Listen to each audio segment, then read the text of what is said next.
Hello friends, welcome to all.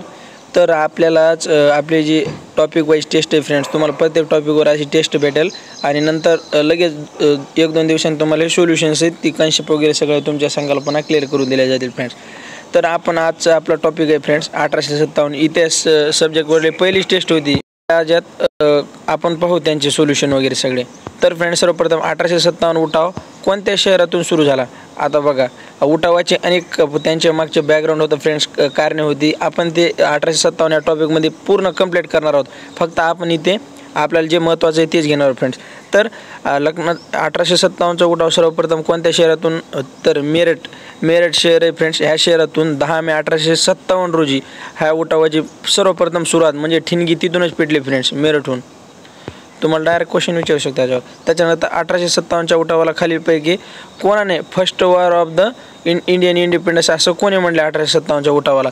तर सर्वप्रथम D V Savarkar, म्हणजेच आपले कोण फ्रेंड्स, स्वातंत्र्यवीर सावरकर यांनी असं सांगितलं 1857च्या उठावाबद्दल की त्यांच्या पुस्तकात त्यांनी जो पुस्तक होता तो स्वातंत्र्य समर, त्यांनी स्वातंत्र्याचं पहिलं युद्ध असं त्या पुस्तकात नमूद केलं फ्रेंड्स. त्याच्यानंतर 1857 उठावादरम्यान दिल्लीच्या राजसिंहासनावर कोणाला बसले? तर त्यावेळेस दिल्लीच्या राजसिंहासनावर बहादूर शाह जफरला काय केलं फ्रेंड्स, त्यावेळेस दिल्लीच्या सल्तनतवर बसवलं फ्रेंड्स. आणि त्यांना उठावकऱ्यांनी बहादूर शाह जफर यांना प्रतिनात्मक सम्राट असा घोषित केला, भारताचा प्रतिनात्मक सम्राट म्हणून. त्याच्यानंतर फ्रेंड्स, 1857च्या उठावाचे अपयश होण्याचे प्रमुख कारणे कोणती होती?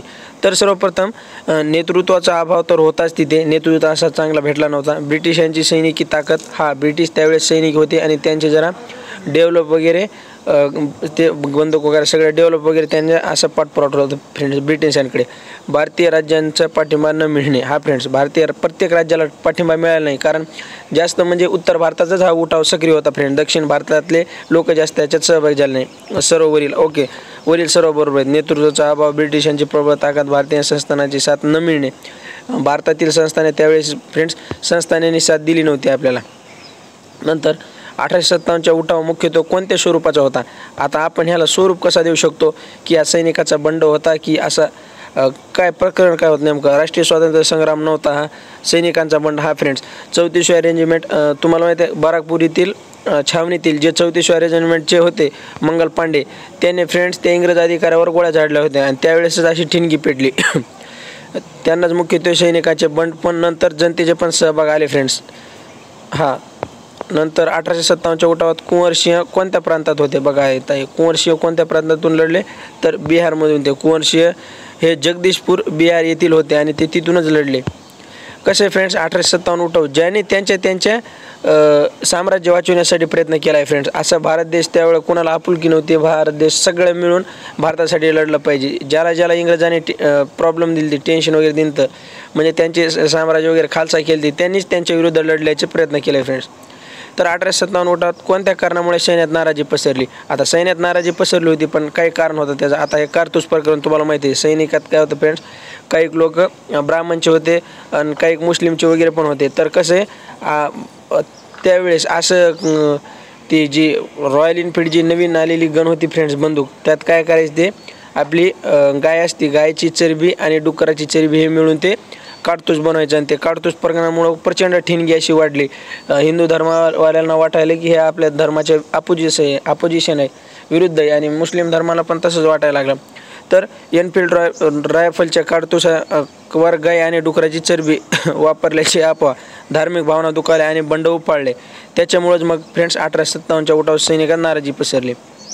नंतर खालीलपैकी कोण उठावात सहभागी नव्हता? आता 1857च्या उठावात सहभागी कोण नव्हते?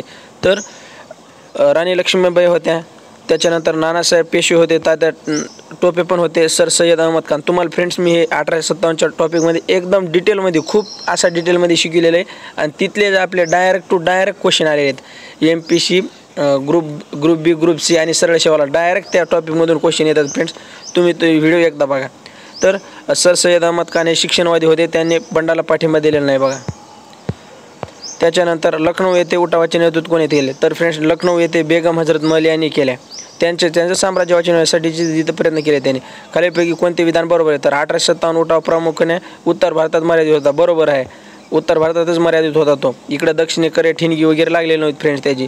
तर फक्त एक बरोबर आहे. तर फ्रेंड्स मला कमेंट करून सांगा तुम्हाला सेशन वगैरे कसा वाटला आणि आपल्याला आता हे सेशन कंटिन्यू करायचं आहे.